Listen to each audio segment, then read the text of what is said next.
A younger me probably wasn't necessarily a fighter. I joined kickboxing. I must have been 7 or 8 years old, and we hated it. So we goes, oh, just jump with us, and we'll go. So, and I did. 6 or 9 months, I think, later, I had my first competition. Took a good one straight to my nose. My nose popped, and I turned away and like, what's this? I must say, from that day, I never looked back. That was it. I wasn't great at football. I wasn't a massive runner. I wasn't really anything. And then I fell into kickboxing, and that was it. So by the time the age of 13, I was competing for like Midlands area or English titles. So I was amateur up until I was about 20. In the space of about a year, I won everything from a Midlands title, everything in between up to world title in the space of a year. All them experiences that I had, I'm carried to boxing. So I'm not starting fresh. I'm taking 3 years worth of kickboxing experience over to the pros. You know, when you have the door placed, you've got to turn up and win as well.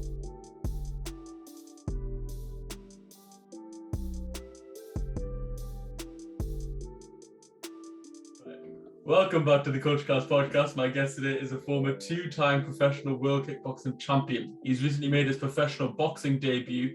Welcome, Dylan Cheema. How are you doing, bro? Hi guys, I'm really good, thank you. How you doing? I'm good, man. I'm good.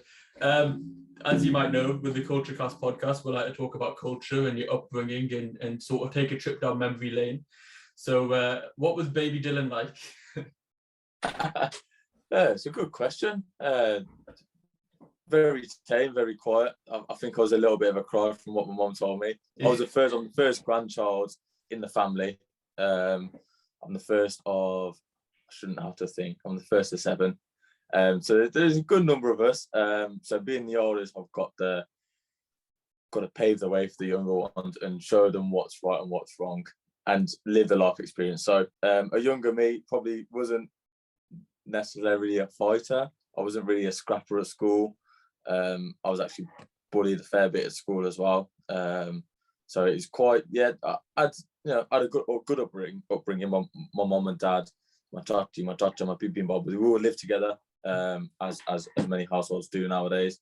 So I was very fortunate in terms of we all lived together, we breathe together, everything we do together. So I was very, very well looked after. But yeah, boxing was something, or kickboxing I should say, back then.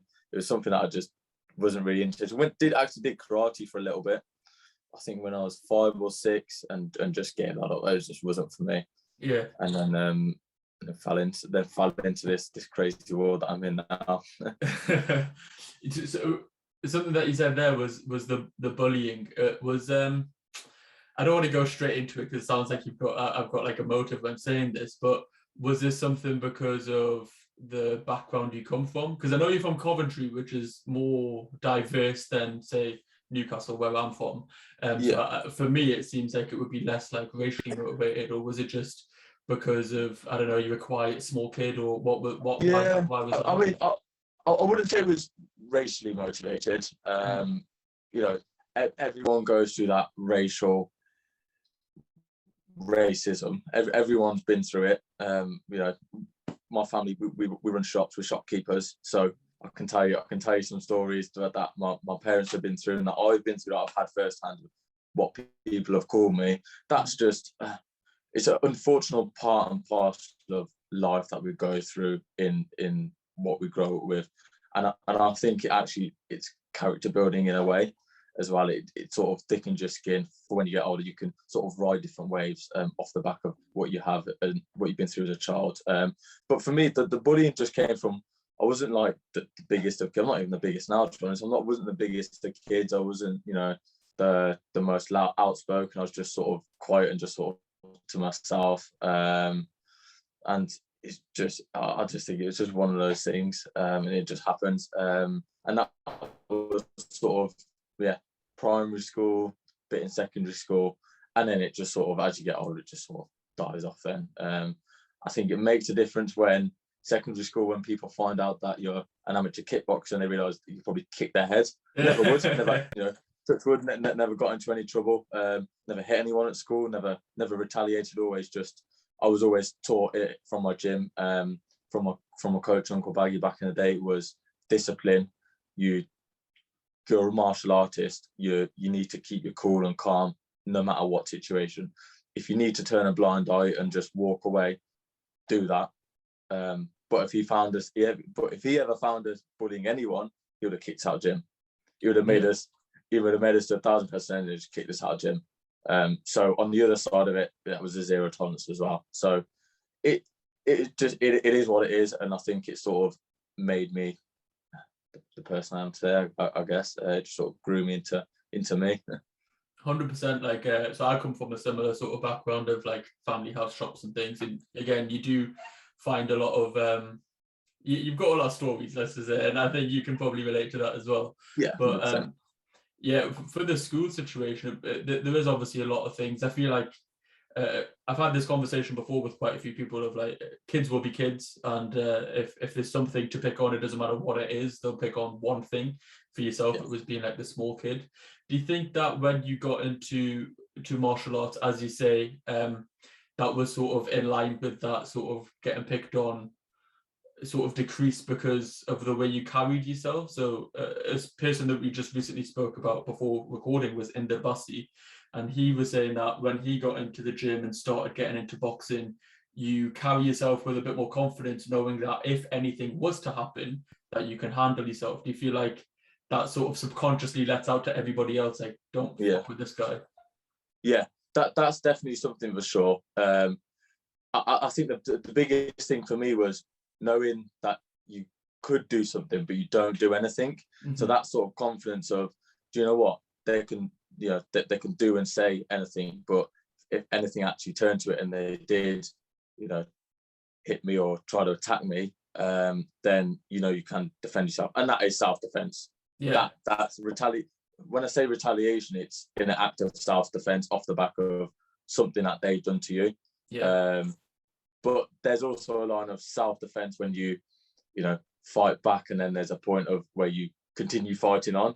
Yeah. So if you fight them and you hit them on the floor, and then you continue to go, that's a different story to you fight them off, and that's they back away, then you back away, and then that's done. Then you walk away. Obviously, if you continue to carry on, then that's when it sort of goes the other way, and you're using it in a bad nature. 100%. So I think it does. Yeah, the confidence does sort of carry with it, definitely.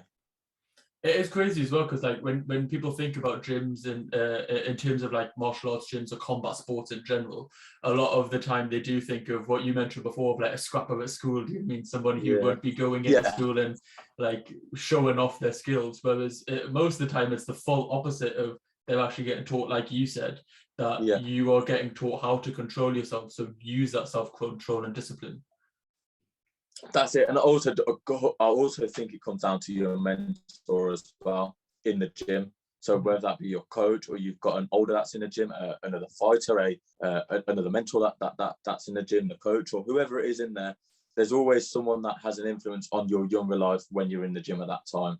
And that person has a massive impact on your life and sort of sets you up. Very fortunate with the guys that I fell into, being that, it was my uncle, my best friend's dad was our coach, and my best mate was in the gym as well. So I was very fortunate, and they're all my coaches still today. I've got three main coaches. I've got Richard Waller, Simon Akufo, and Uncle Baggy. Uncle was my first kickboxing coach, and is now my coach today. So and I've never wanted to walk away, because these guys have taught me everything I know and led me down a right path, and shown me the right ways that of their experience as well. So 100%, and that loyalty is obviously is a special thing, because you don't really see it too much nowadays. Is in any type of sport, you get to a certain level, then you get to the next sort of level of coach and the next.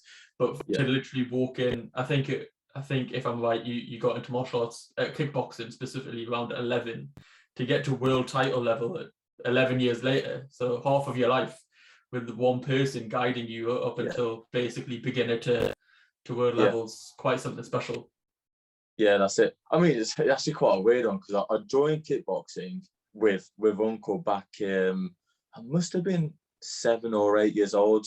I joined, me and my brothers joined, and we hated it. Didn't like it. Honest to God, didn't like it. Just didn't think it was for me. don't know what it was at the time, just didn't fancy it. When I did a bit of football, then I was about 9, probably about a year later, a year and a half, I was probably touching on 10. My best mate said, I think we were just talking at school, and he just said, his name was Umjit, was like, we're messing around at the gym. We were playing football before we start, and we do this and we do that, and we do a bit of sparring. I thought, right, okay.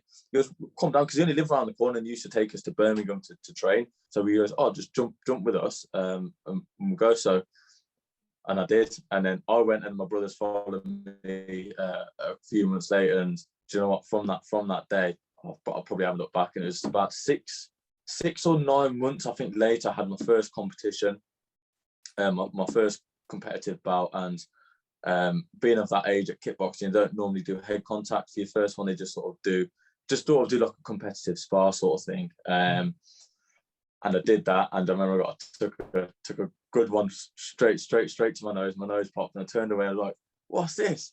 And I was just like absolutely in awe, because I've never got punched like that in the face before. Turned away, and whatever happened, I think it was a disqualification at the time, so classed as a win. But so that was my first one. Then 2 weeks later, I got a phone call saying, I was in the gym. Uncle said, "Do you want to have another one in a couple of weeks?" Oh yeah, sounds. So we went down, and I lost that one, but I showed a lot of heart, and a lot of people that day gave me a lot of props and said that I would go far. So I was very fortunate, but I must say, from that day, I never looked back. That was it. Yeah. And knowing that people had confidence in me back then, sort of grew on to everything going forward. Do you feel like that was the catch the bug sort of moment? Yeah, definitely. Went in there, and I was come out, and I was like, wow, like, even though I lost, but it was a good competitive match. I was like, wow, okay, I like this now. I like this. Not that I want to do this for a job or going forward. I just want to continue doing this. I wasn't great at football. I wasn't a massive runner. I wasn't really anything. And then I fell into kickboxing, and that was it. So by the time the age of 13, I was competing for like Midlands area or English titles. So there's sort of 5-round kickboxing fights, evening shows. So they're quite decent spectacles for your young kid. But I remember going to school, going to canteen and not eating the dessert, not having the fizzy drink, not having anything like that, just trying to pick the healthiest options. Coming back from school, do my homework. No, sorry. Come back from school, go for a run in my garden, do like laps in my garden. So I wasn't allowed on the road because I was too young then. Come back in, have my rutty. Had my one rutty, actually. I was starting on the rutty as well, and then put some books in the rucksack and just do sit-ups on the end of my bed. And that was at the age of 13, and that sort of carried me all the way through. That mentality is just stuck me from that age. You don't really have to be like, and I say this with all due respect, you don't really have to be very sophisticated when you're getting into anything. You just need to be driven, essentially, which is what it sounds like you were. Yeah, so I think so the drive just come from doing all that hard work and knowing that, you know, I could do it at a young age, and it's just sort of carried all the way through. I've never forgotten those early days of kickboxing. I still remember everything we used to do then. I still do it now, just on a bigger scale. Yeah, 100%. So I'm more of a boxing fan myself. I'm a fight fan in general, but if I was to pick one, it would be boxing. And there is sort of the structure in boxing of like, there's the amateurs, and then you work your way up the amateurs, and then you turn professional at a certain age. I think it's 18 in the UK, or 16 or 18, one of the two. Is it similar in kickboxing, where you have your amateur competitions locally, and then regionally, and then nationally, and then work your way up? Yeah, I mean, it's not as rigid as boxing in terms of you have your championships. So in kickboxing, you do have championships, but you also have title fights where you can win belts itself. So where you have, you know, boxers can go and win actual titles, like professional boxing win actual. You sort of have that in kickboxing as well. So you do start off with amateur, and then you move. They do have semi-pro in kickboxing, which is a bit of a grey area. I never did that. I just went straight into pro. So I was amateur for up until I was about 19, and then I got offered until I was 20, and then I got offered a world title fight. Won everything up until I got offered a world title fight when I was 21, and then in the space of about a year, I won everything from a Midlands title, everything in between up to a world title in the space of a year, just because I was just because of the nature. I was quite good with my hands. I was just knocking out guys fight after fight. So I won a Midlands title, knocked the guy out. English, done the same. British, done the same. European, done the same. World title, my first one, I did the same. Knocked the guy out. Stopped doing 4 rounds. So it's just because I was knocking the guys out, they were like, right, okay, obviously he's better than at this opposition, at this level. Let's move him up. And then start moving me up. So I had quite a quick progression through the professional ranks of kickboxing, but it's very different. It's very it really is a different world. You could one day you could be, you could be fighting for nothing, or you just have like just a general 3-round fight. Next thing you know, you might get a phone call up saying, do you want to fight for a British title? And it's like, but you've not done anything else in between.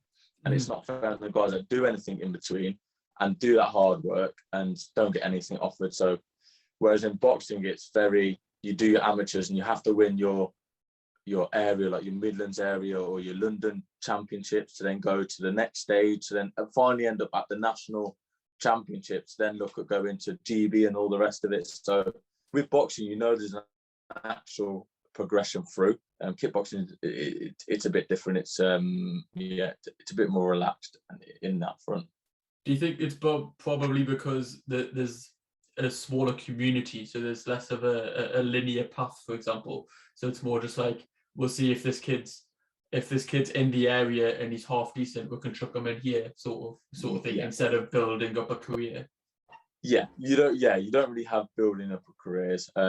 So what I think this is probably the easiest way to put it. In boxing, you have your amateur boxing association and you have your professional, British Boxing Board of Control to manage all the professionals. In kickboxing, you don't have any of that. So your amateur is literally, you have all your different associations. So you have like your World Kickboxing Association, the next one will be one, the next one will be one. So you probably have like, I could name you 10. But I mean, kickboxing is a love and a passion of mine, and I still coach and still help out a lot of the youngsters today. So it's still a brilliant and fantastic sport to get into, just on the discipline side and what it does for you and what it can do for young people. I think it's just fantastic. It is good. 100%. And again, like, that's a conversation throughout all the sort of combat sports people that I've spoken to is something that's always reiterated is that the discipline, the confidence, and I think, well, to be fair, anything fitness related in that aspect is always good. Like, even like the sort of bodybuilders and powerlifters I've spoken to have said the similar thing in that sort of fitness sense. But obviously, I think there is a bit more, hesitation potentially from parents and things to put the kids into combat sports because of, you see on, like Rocky, for example, for boxing. It's a good movie. It's probably influenced and inspired so many people. But if a parent's watching that, they're thinking, I don't want my kid to get punched in the face. Yeah, that's it. That's another big thing as well. Or I also think it comes down to, especially for athletes as well, it comes down to jobs, careers, career paths. It's obviously, combat sports or any sort of sport in itself isn't seen as a good enough career path. And I know that was something, growing up, it's sort of get a good education. My parents always pushed education and they always said you need to get good grades, and that was always what went to university and had all of that. Still found myself in boxing. Obviously, they probably wouldn't want me to do boxing because of the danger. I know they don't like it. They don't come to my fights. So they stay in the shop. But definitely comedy is something that paves the way away for Asian parents and their kids. 100%. I think it's, again, like, I think it's the security. Do you know what I mean? Especially like if it's an immigrant parent who's came from a different country, they've sacrificed so much. They've had to work like manual labor jobs, which aren't very secure. Yeah. A lot of them, because they're lacking in education, will set up their own businesses, which again, being self-employed isn't as secure. So I think it's always that you want your child to have the security that potentially you didn't, which I cannot completely understand. And obviously that is why education and sort of quote unquote 9-to-5 jobs or office jobs or them sort of things are pushed more.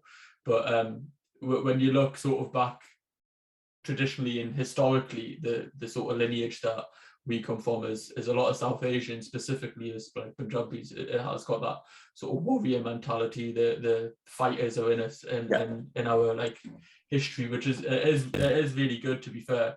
A bit more on kickboxing. So for my understanding, and again very limited, I've been to a couple of MMA gyms before and I've dabbled, but again, I was probably when you were 8 or 9 and went, I don't like it. That was sort of me. When I went to them, realized that my fitness was absolutely terrible, which is always slightly off-putting when you get in a jab to the body. But for my understanding, there's different versions of kickboxing. So there's like your K1s and you sort of glory rules and sort of like clinches allowed, not clinches allowed, elbows allowed, knees allowed, and some that don't. What was the ones that you primarily worked in, or was it a combination of all, depending on the bout? Yeah, I mean, our gym open with K1 glory rules up into Muay Thai. We had some Muay Thai fighters. We did actually have MMA fighters come and train with us for their stand-up for a period of time as well. I think we had a couple of guys from Latvia come over. We had this Russian wrestler come over and teach wrestling at the gym as well. So we did a little bit of everything. We used to do a bit of WWE in the ring before we started training. So we did a bit of everything, to be honest. But my style of kickboxing was what we call traditional full contact kickboxing. So it's where we wear the long trousers, kicks are above the waist. There's no knees or elbows. So it's literally just use your 2 hands and your 2 feet and your kicks are above the waist. That was what I think when it moved over from America, or it went into America, that's what they started with. So if you look back at like Vitaly Klitschko, for example, they wore the long trousers. That was the style of kickboxing that I did. But was that it's probably not the bigger ones of today. Obviously glory rules and K1 is massive. We've got 1 championships which do K1 and Muay Thai. Obviously that's huge now. So they're obviously the bigger rank. Traditional kickboxing in my format isn't on that wavelength, and I don't know whether it will be. Because that was a question that I was going to ask a bit later on when we're getting into boxing is that for more the K1s and the glory rules, is it potentially easier for them sort of fighters to transition into MMA a bit easier because they're probably closer to that sort of style of fighting, whereas yourself, because it is literally just legs and feet, it's probably easier for you to transition into boxing? Yeah, I mean, I think if you're a K1 kickboxer, you see a lot of them move into MMA or into boxing. So a lot of them do. I've gone into boxing. Someone else that I train with has gone into MMA. Another that I used to train with has gone into boxing. So literally, it is like a 50-50 really. I think it also depends on what gym they moved on to. So a lot of kickboxers, K1, Muay Thai, whatever discipline, they all train alongside a lot of the time with MMA fighters, or they're in an MMA gym or a gym as a cage. Boxers tend to be just in a pure boxing gym, I found, especially professional boxers as well. They just tend to just have a boxing gym just for boxers.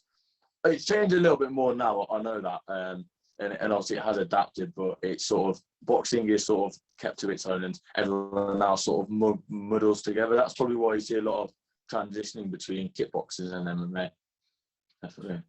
Yeah, because that was a question that I was going to ask before, because for me, it would make more sense for, like, say, like a traditional kickboxer to just go into boxing, because the amount of extra stuff you'd have to learn to get into MMA is like a whole world in its own. Do you know what I mean? Like nowadays, jiu-jitsu is so important in something like the UFC, for example, and like wrestling, and then you've got all your different in-betweens. As I say, I'm not as well versed in that world that I am boxing, because it is a lot more in depth. I do like it, and I try to learn as much as I can, but the wealth of knowledge in UFC and MMA and things, because there's so many aspects, sometimes it can get a bit like overwhelming. Yeah, that's it. Yeah, it's they're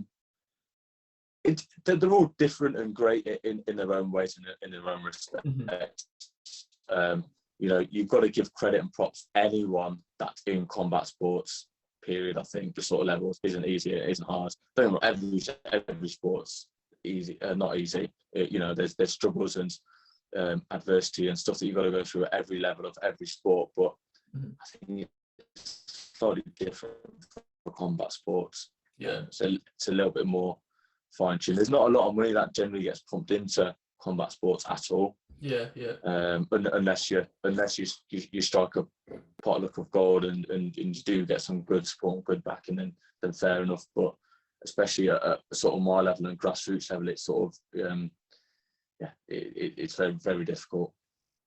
Yeah, 100%. And I remember Eddie Hearn was talking about this last year when the government were cutting a lot of funding for sport in general, and I think it was Joshua like pumped in a lot of his own money and through sponsorships and things into boxing, because it's something that is combat sports in general just definitely like underfunded, because it is them like sort of community hubs where a lot of kids will go who are probably from like street backgrounds or whatever, like struggling sort of thing. So it's definitely something that gets them out of trouble, and as we've already discussed, instills that discipline, and it's time consuming as well, which I think like also plays a factor on that side of things. If you're going to the gym and you're putting out all your energy there, you can't be asked to like just be messing around on the streets or causing trouble elsewhere. That's it.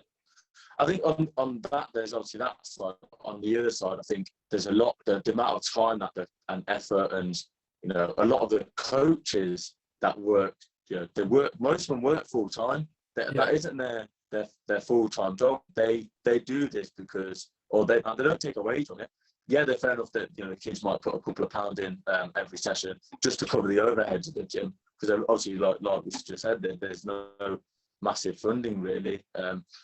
But I think a lot more needs to go out to coaches as well and really give them support and help. I feel them that like a name, definitely, for sure. Yeah, definitely. Going back to sort of your accomplishments, so you turned pro at 19, 20, and then within a very quick time scale, you just bounced all the way up to the top, essentially.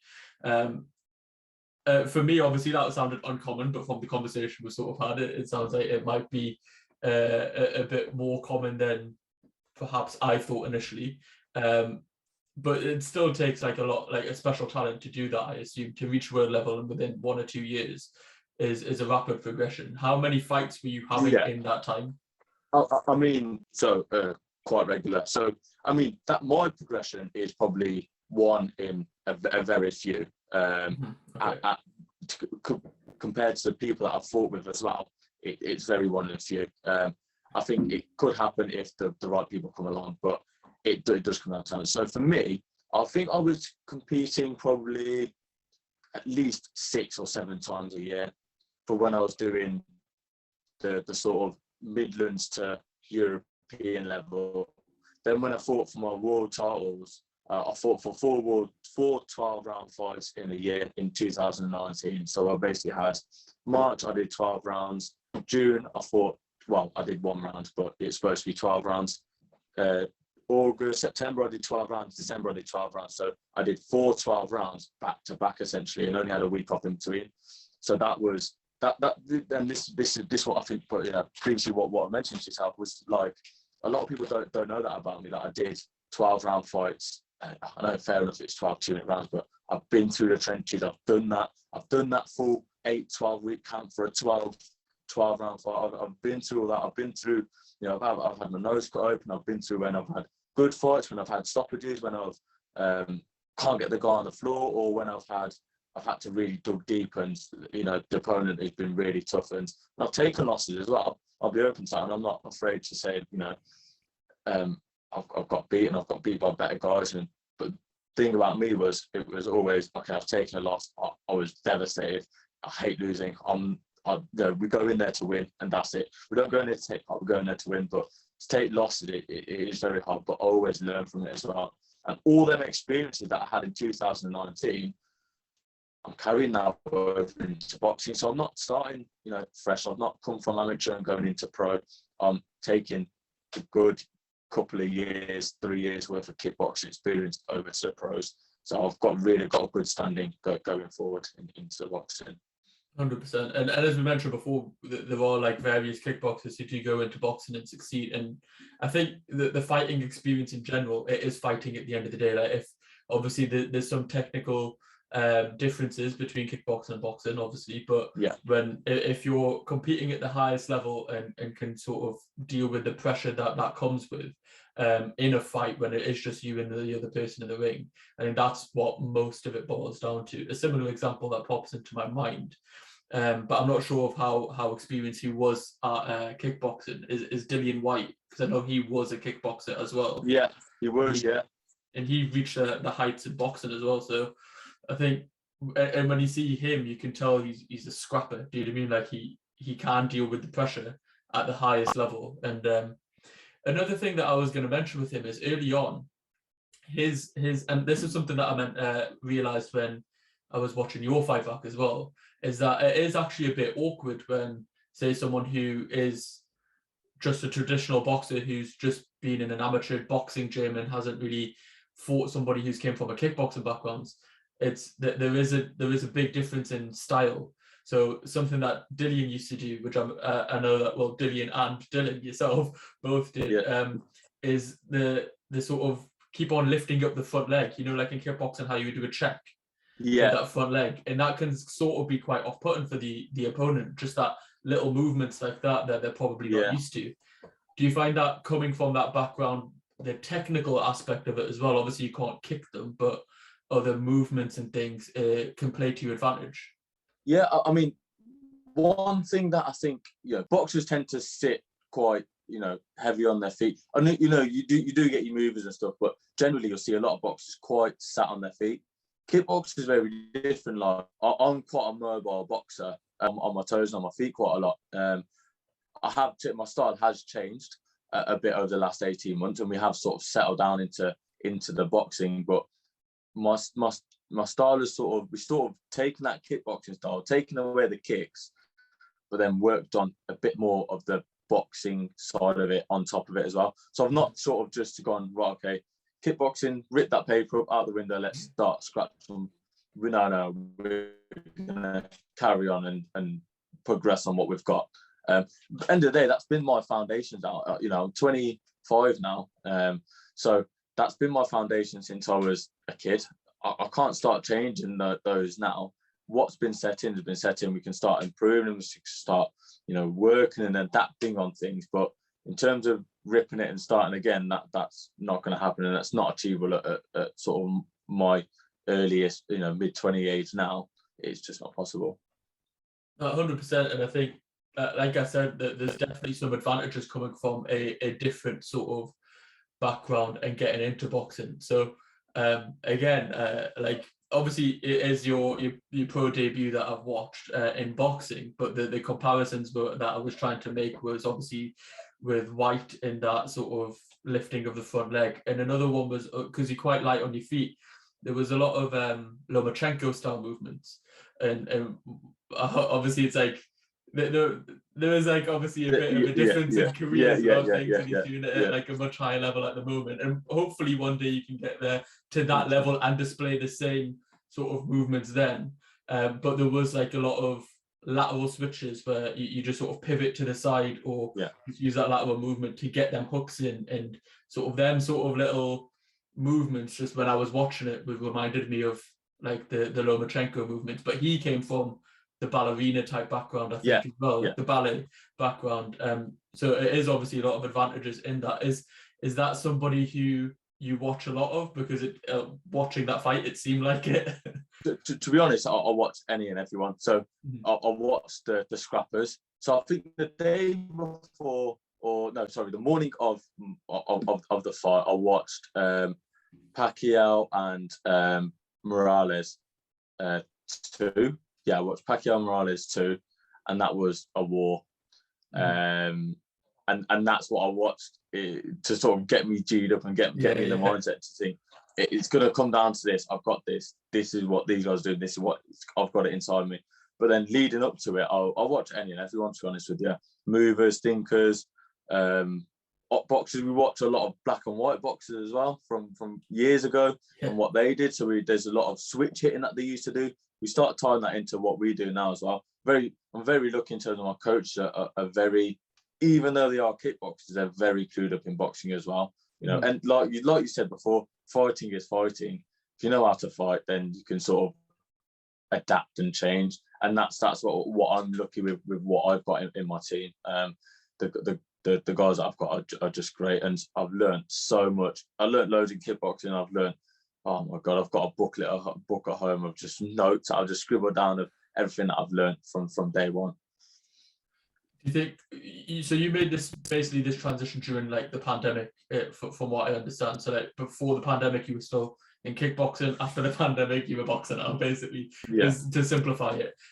I'm guessing a lot of that time during the sort of 12 to 18 months that we were in the pandemic, is that when early on you made that decision and then try to work during that time? So when we came out of the lockdowns and things, you could sort of make your pro debut?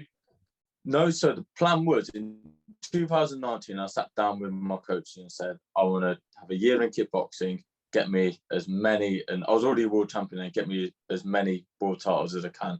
I'm going to keep on winning as far as I can. That was my mindset at the time. I'm going to win them all. And then 2020, we're going to move into boxing.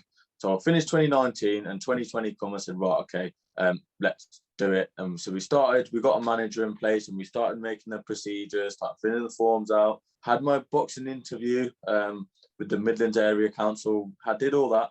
Funny enough, that was the last interviewed before that they had when the lockdown kicked off. So I was the last person to get interviewed, and then lockdown happened a week later. So bit of a crap period of time. Luckily, we've got a shop, so we was flat out in the shop all day long. And then I come back to, I think I got a phone call back end of March. One of the lads, Brad Foster, his dad Martin, just said, do you want to come and do some sparring? Brad's looking at being the first competitor out on the BT show, Frank Warren show. He was the first main event and boxing show back. Do you want to come and do some rounds with him and just sort of help him prepare? Because, you know, he couldn't travel around for sparring at the time because of all the lockdown and restrictions and stuff. So he was just using local guys. And so I went down and did some sparring with him, and I was quite fortunate that them guys let me use the gym, and the other gym that I use in Northfield, Kennelly's gym, they opened up for me as well. So very fortunate in terms of we were still active in the gym, and we still sparred all the way through. So it wasn't like we was having to, you know, sort of pick up with it after 12 months. I was still fit and prim, ready to go. I was ready to do 4 rounds last year. It's just so happened it took this long for me to make my debut, but it came around, and it came around really quick, and I'm happy it's done now because I can now look at progressing. Maybe it's a blessing in disguise, to be fair, because there's a few people who did have like a good time during COVID to sort of catch up and get their like extra learning in, I guess you could call it. It can obviously hinder people's careers as well. I spoke to Nick Webb recently, the heavyweight boxer, and he basically came back off a couple of losses, and then I think his last fight before the pandemic was his win, and then after that he was just made sure he was ready so that after the pandemic he could just kick on, and then he ended up winning a title, and then he recently fought in a matchroom show. Unfortunately lost that, but again he showed before that he can bounce back. So potentially for yourself it could have been the fact that like being in the pandemic is giving, as you said, going to these extra boxing gyms to just get your learning in better and better prepare yourself for now. Yes, that was it. And that was one thing I said. I spoke to my coach and said, look, I don't want to waste time now. I said, let's use this now. We've got this time. I haven't really got to, I'll still watch my Zoom, but I don't really have to worry what I'm eating. We don't know how long this is going on for. So we said, let's just do it, and let's just keep ready and keep sharp, but let's learn, let's go back and let's start. So we literally went back to, you know, going back to the basics and working on my basics again, and really just picking up and growing from there. So it was like, it was tough at first, the first bit of transitioning, moving over. My legs were back, even though I'm a kickboxer, my legs were sore when I was moving over to boxing, and it's just a different sort of weight, a different sort of movement, and it's a little bit different to what I was used to. So yeah, so I didn't want to waste any time. I just wanted to stay active and just keep learning. But there's obviously the other people that didn't and sort of overindulged and enjoyed themselves. Fair enough, you know, happy for those guys, but they're probably struggling now because they've got to get back in shape. Whereas, you know, I'm one of the fortunate ones that I was in shape already, so all I had to do was lose a bit of weight, and I was ready to compete next week if they gave me a date. You were fighting at super lightweight in kickboxing. Are you pretty much the same weight category now in boxing as well? Yeah, I'm stuck to the same super lightweight into boxing. You know, potentially I could make it a little bit lighter, but I think at the time being, I'm happy at 10 stone. I've competed at 10 stone for about 2.5 years, 3 years now. So I was just happy just doing it. I know the routine of making that weight, so I thought, yeah, let's just carry on. I feel comfortable. 100%. And the thing is with boxing, though, a lot of people like, and Inder was talking about this recently. So he was super welter, and then this last fight, he just dropped down to welter. So many people use like that advantage of having to cut weight, but it is also like quite dangerous at the same time. Like, you know what I mean? It's a sticky one to have because it's almost like a form of cheating. So if everybody else is doing it, then you feel compelled that you should do it as well. Yeah. However, if you're comfortable at that weight, then I always feel like people should just fight at the weight that they're naturally like. They shouldn't have to cut down. Do you know what I mean? Because there's too many dangers in it. But it's a really if everyone sticky does it, one. But then if everyone does it, you're on a level playing field. But yeah, it's not to change. I think boxing is obviously very lucky in terms of we've got a lot of weight classes, so you can sort of fall into one. So I probably walk around at 10 stone 7. So I walk around at welterweight, and then I come down to super lightweight. So that sort of 7 pounds weight loss weight cut isn't drastic for me. That's just I still eat on the day of the weigh-in, so I'm not struggling. So yeah, I'm not struggling at all. I pretty much do box at what I feel comfortable at, and not really have to struggle. And the next day I feel great. Are you quite tall in the weight category, short in the weight category? So like what super lightweight is, I don't know, maybe 5'6" to 5'8", I imagine is the average height. I'm about 5'9", so maybe I'm a little bit tall. But you know, everyone comes in different shapes and sizes. So I would like to think I'm quite tall, but I don't think it makes much of a difference. I think each opponent that I'll face now is going to give me a different aspect or a different look to what I'm not used to, and show something, hopefully something different to my game as I keep growing. And that's what I want to do. I just want to you know, hopefully, you know, in the early stage of my career, have different opponents to try different things. And then hopefully, you know, get an opportunity, a good opportunity, hopefully for a title where I can show a more well-rounded package of everything. And then you can say, oh, he's done really well, he's boxed really well, he's done all these different things. Let's carry on growing and keep pushing on then. And so very much so in the early stages, just progressing and showing off what I'm learning in the gym. Do you want to fight as consistently as you were in kickboxing, like six times a year-ish? Yeah. So I've been given, hopefully I'll get another date announced next week. So we've got a couple of meetings next week. So hopefully I'll get another date announced by the end of the year. So it is going to be a fairly quick turnaround again. That's sort good. Of, what we're going to go December, like, you know, 7, 8 weeks, maybe 9 weeks. So yeah. It's another quick turnaround, which is fine for me. I'm happy for that. Definitely. I think, well, as you say, like transitioning into boxing, you probably need the rounds. I know this first fight was against Lee Conley. I think he's had like 75 fights or something. So you want to absorb that experience from the opponents. Do you know what I mean? If he's been around the block, then you sort of want to get in there, learn all the experience and all the little tricks that he has from his years in the boxing and around the circuits, and then keep on doing that. And as you say, you can display different performances while observing that experience. Absorbing that experience from the opponent. That's the thing with boxing, though, is like you do want to have as much outings as possible at the beginning of your career, but sometimes it's just, I don't know why, some people just have so big like times out of the ring, which is there's you know, comes down to a whole number of things. I think if you're assigned to a promotional company, you're probably more likely to get out more regular. I'm not signed, so I've got a manager. I'm not signed for any promotional company as such yet. Hopefully, I will do it down the line.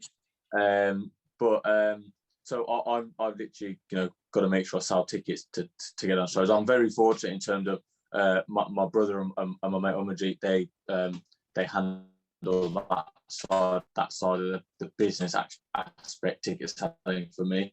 So I haven't got to worry about it. But as long I've got to sell tickets to get on shows. If I don't sell tickets, I don't get on the show. So I'm very lucky that I did well, and I do well for tickets. You probably won't see. They might box every 6 months because they might, people don't turn out all the time for them. So for those guys, it's very difficult.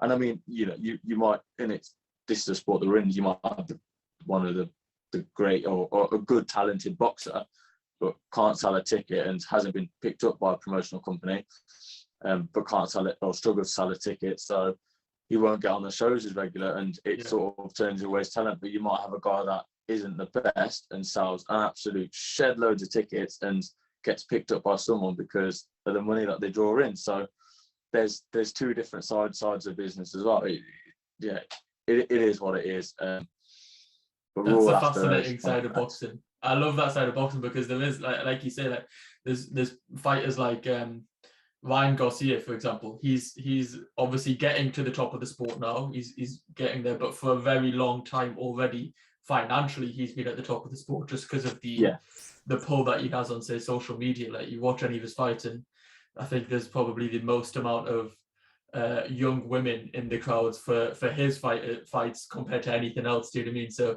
he's got that audience, and that propels him.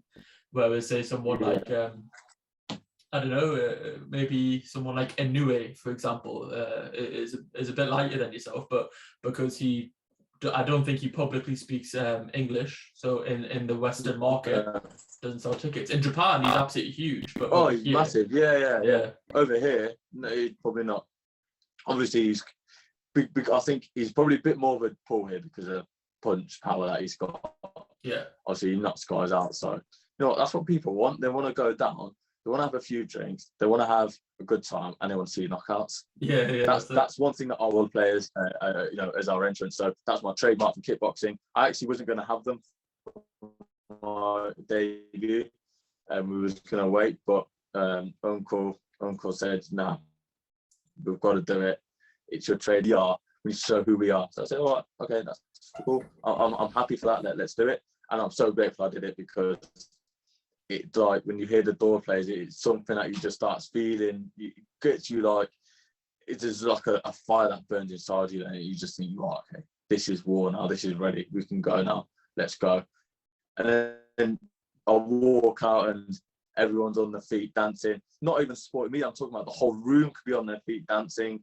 And then the next time when I compete, I'll be, you got the drummers coming, are the drummers coming? Are they playing today? Yeah, they'll be here. Oh, great, brilliant. So people are turning out just to watch it. So what I want for when people come down to support me, or even, come down to support me, or come to a boxing event that I'm on as well, come down, you can have a few drinks, because, that's one of the things that they go for. And a lot of people are having, we see it all the time at weddings and stuff, but a lot of English people don't see it, and it's sort of a novelty to them.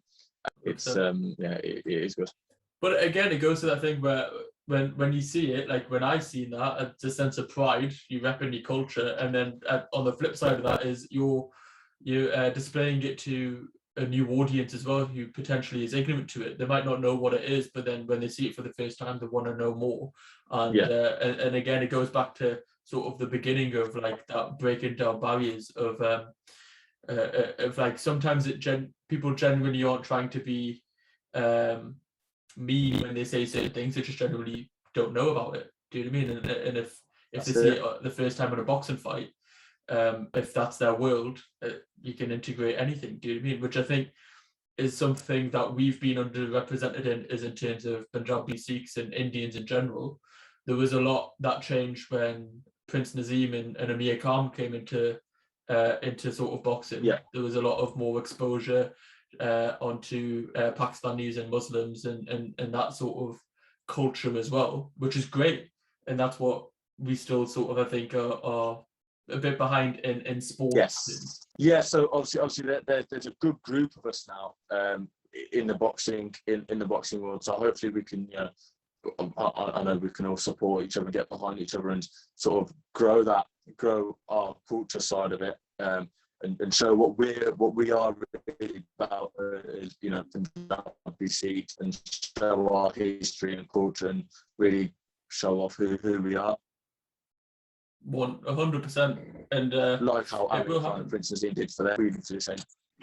100%, yeah, completely agree, because that's what's going to happen. Like, we've got Tal now, who's obviously signed with Amir. Speaking of we've got Inder and yourself in the professional ranks. There probably is a few more that I've missed out. We've got a few in the amateurs as well that are coming through, like Gully that we've already mentioned, who's been on the podcast before. So there is definitely a new wave of sporting stars, especially in combat sports. Then you see, we mentioned one championship before, heavyweight champion is Buller Arjun.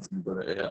Exactly. So then you've got that sort of side. We've got getting footballers like Dylan Markandee made his debut for Tottenham. We've got Sarpreet Singh. We've got Jan Dander. So we're just sort of, I think it is that time now where the sport is getting pushed out a lot more, when it's like that security that we mentioned at the beginning of going down 9-to-5 jobs, although it still is very important, it is also, let's pick up a sport as well and then push down that side, and then see how far it can take you. That's it. How nervous were you for that debut? Obviously, you mentioned the goals there. When we listening to the fight, there's a lot of Cheema chants. You definitely did a good job of selling out a lot of tickets. Does that pile on the pressure, or are you sort of used to it now with the kickboxing background? Very used to it. I think I was cool and calm all day. I got pictures of me smiling in the changing room, relaxed, and then, you know what, warmed up and I was absolutely fine. Walked down just before we did the walk, and I heard the door plays, warming up. Entrance music comes on, they call my name, hear the loud, and I thought, that was the moment when I thought, okay, I'm on it now. Yeah. My legs went to jelly at the same point. My legs went to jelly, and at that point I thought, well, okay, we've got to do this now. Everyone take like something, just that switch. Some people takes hours, a week, say. For me, it's just an instant moment of hearing the door plays and hearing the fans, and then that's it. I'm switching on. I'm ready to go then, and then that's it. I'm just zoned in and I'm ready to go. But the nerves are still there, 100%. Still nervous. Yeah, still nervous. When you have the door plays, you've got to turn up and win as well. You can't go in there and lose, because it's not going to look good, is it? So people probably sat there in the back of the room thinking, oh, I hope he gets a good few lickings, and I hope he gets put down or something. Oh, fair enough, they're going to say that. But it's you've got to put the performance in as well. So yeah, extra pressure. But like you said, you're used to the pressure now. And I think I always ask the question if people are nervous and things, and it's always interesting to hear everybody's responses, because I feel like nobody can say they're not nervous. Like, there has to be some sort of emotion in there, because that means it matters. Do you know what I mean? Like, it's that old sort of phrase that if you feel something, it shows the importance of it, and it shows that you care, sort of thing. So I think and I also think nerves are good. It keeps sharp, it keeps you switched on, because you're always going to be, you're nervous, you're going to be on edge, you're always thinking about what he's going to do, and you're sort of a bit more reactive, a bit more attentive to what's going on at that point. If you're not nervous and you're overconfident, I've been there, and I've been overconfident thinking I can knock anyone out, and it doesn't happen, and you think, shit, what happens now? This isn't going where I want it to go. What happens now? Then you're finding yourself having to switch on in round 6 or 7. I've been through that as well, and it's a horrible feeling. That's what always, from that point on, I'm always sharp from that point on. How was the energy management? Because obviously going from 2-minute rounds to 3-minute rounds, was there any difference? Did you feel like it's something that you need to work on, or do you feel like it's something that you felt very comfortable with? I did feel comfortable with it. Obviously, we've done a lot of rounds, and we, a lot of 18 months. We've practiced at 3 minutes with the minute break. So I have done it. It is a different energy system. 100%. 2 minutes is more of a sprint. This is a bit more of a jog, sprint, and then a little high pace. So it is very different. You can't sprint for 3 minutes. That doesn't happen. You can sprint for 2 minutes. That's fine. We always alluded to sort of, do you remember like Tekken and you have the energy bars, the old school? Yeah, that's what it is. So this is what we've got for four rounds, 3 minutes. That minute recovery doesn't give you any more. It just increase your stamina. But your actual health bar, this is what we're working off, and this is and that's sort of the analogy that we're going with for it, really. So it is different. It did take me a bit of time to get used to. Obviously, in the fight, that was my first time doing it. After the second minute going into third, I thought, oh, okay, I can feel this. Normally, I'm using my body just having a break, so it was a bit different, but it's going to come with experience. I think I'll settle into it more as I get more active. Is that something like that you do often throughout your kickboxing career and will continue to do with this? Is I've seen one of the videos on your Instagram page. I think it was after one of your fights for a world title, and you were very analytical of your performance, very aware of when you're in the ring of, when I was like faking or feinting, then this hand was like, his left hand was going low and higher, sort of breaking it down. Is that are you very self-critical and very aware of the other person when you're in the ring? As in at the point I'm still in the ring and fighting? A bit of both, to be fair, a bit of both. So like how, because sometimes I think you have that much muscle memory that in the ring, sometimes you could probably just go off instinct, or you quite hyper aware of what he's doing and more of a thinker, for example, and then how much of that happens outside the ring as well? Bit of both, to be honest with you. At the point in the ring, you can watch as many videos as you want of your opponent and think he's going to do this, but it's different. So you do have to very much think on the job. There's a fine on doing that and overthinking as well.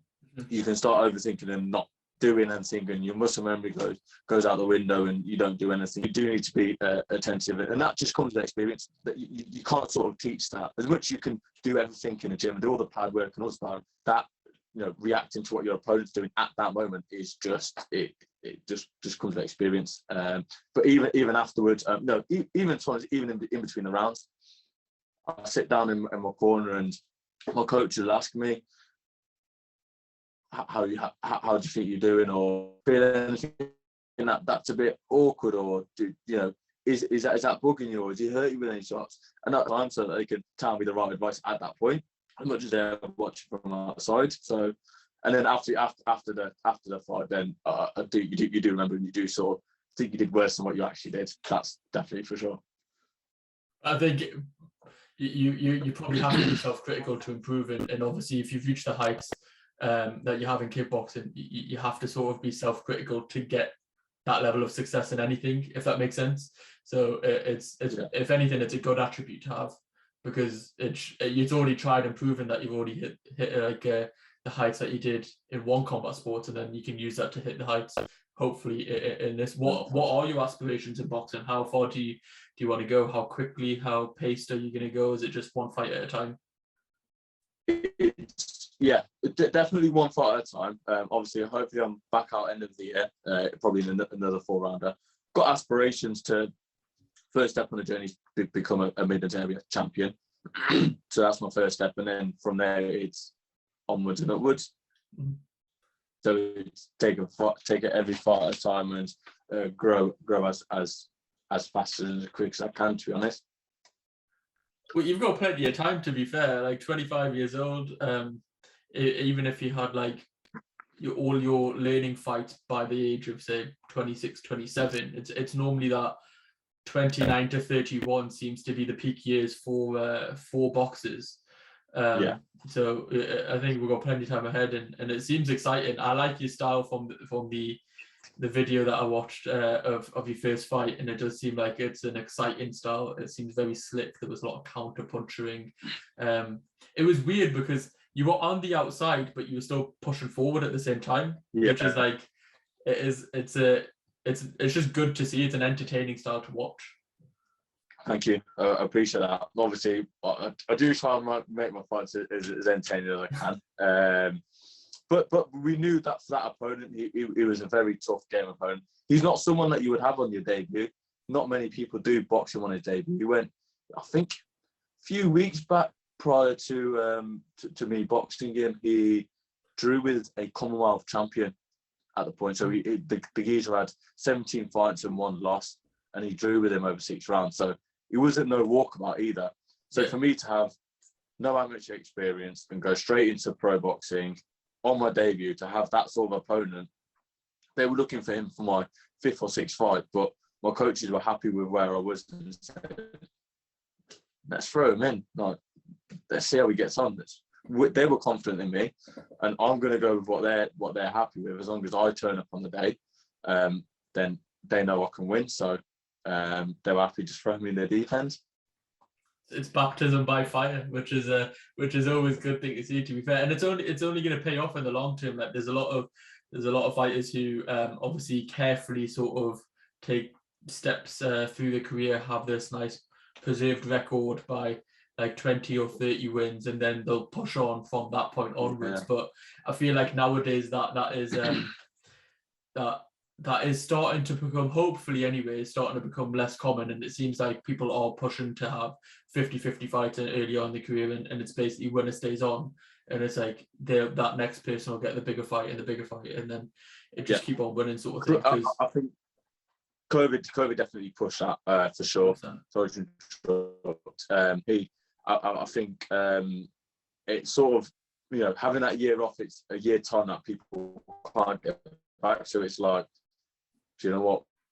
We would have had two fights to get to where we wanted to be, but we ain't got the time to get there. So you either do it now or you lose out. And if you're a fighter, you just say, all right, okay, let's do it. Sink or swim, like I said before, sink or swim, and put you in a deep end, and you have to do that now. I'm happy to, if I got a phone call next week, I don't see what happened, but if they rang me up next week and said, do you want to fight, argument's sake, for British title, I was like, yeah, crack on, I'd love to. That's a dream, that's a goal for everyone, isn't it? To win one of those gold bouts. So I wouldn't say no. If they said they offered it, then yeah, crack on. Because and again, you either win or you learn. Like, these are valuable experiences, and I think because of potentially because of Floyd Mayweather and the success that he had with his undefeated record, that is so much more precious in boxing than any other combat sport. You look at the UFC, you look at kickboxing, like you alluded to before. There's not much value put on an undefeated record as much as in boxing. It's like people are expected to, like, you go in, try your hardest. If you lose, you can still come back in other sports. Whereas boxing's a bit more like, oh well, if he's not undefeated, then it doesn't really matter. Which I hopefully is changing now. I think it is. And it's not. It would definitely not the case. I mean, it definitely is a case that people do think that in boxing, but a loss is never the end of the world. A loss is the end of the world if you make it the end of the world. Exactly. But if you actually learn from it and you grow from it, then you haven't actually lost. That's it. You just gained. You just gained. And hopefully you can gain and progress and move on again. So 100%. And like we were speaking about Lomachenko before, and he obviously one of the most decorated amateur careers. I think he lost in his second fight, I believe it was, because he went straight in for the world title. Yeah, no one's going to say that he's not had a successful career after that. Do you know what I mean? Like, he went on to become probably one of the best boxers of the past 5 years in that little spell that he had when he went up like 2 or 3 weight divisions, and it's just insane. Mate, I've thoroughly enjoyed this, and it's been like a really good insight into kickboxing, which I'm not as familiar with, and obviously I always like having a good boxing chat anyway, so I appreciate that. No, appreciate that. Thanks for having me on. No worries. The way I like to round things off is with the same 5 questions I'd ask every guest, is sort of in quick fire fashion. So we'll do that, and people can find you maybe on Instagram, right? Yep, they can grab me on Instagram, and dylan.cheema. That's me, nice and simple. Nice and simple. That link will be left in the description of this, wherever you listen, Spotify, Apple, YouTube, whatever.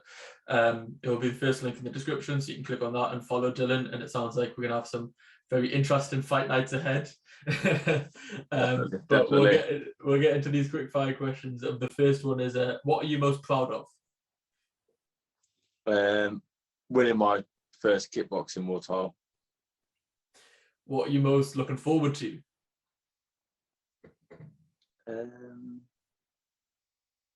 A big fight night in a nice arena with the door players coming out as my entrance.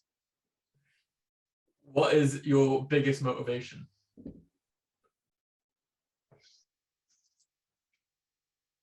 My family, definitely, for sure. My family. What's your definition of success? Being the best I can be and progressing, being a better person than I was today, being a better person today than I was yesterday. So progression day by day. Smashed it. And last but not least, because it's the KultureKast podcast, how do you feel that your culture has affected you in your journey thus far? It's made me who I am today. I wouldn't be where I was today without the culture and the upbringing that I've had. So I owe very much to my family, my friends, and my coach and my team. So my culture is everything about me. Smashed it. Absolutely smashed it. Again, thoroughly enjoyed this. Hopefully we can catch up sometime, a couple of fights down the line, and see how we're progressing and things. But again, I really appreciate that. Thanks very much. Thanks for having me on, and yeah, keep up the good work as well, and supporting up. And it's really great what you're doing. Thank you very much. Cheers, bro. Cheers.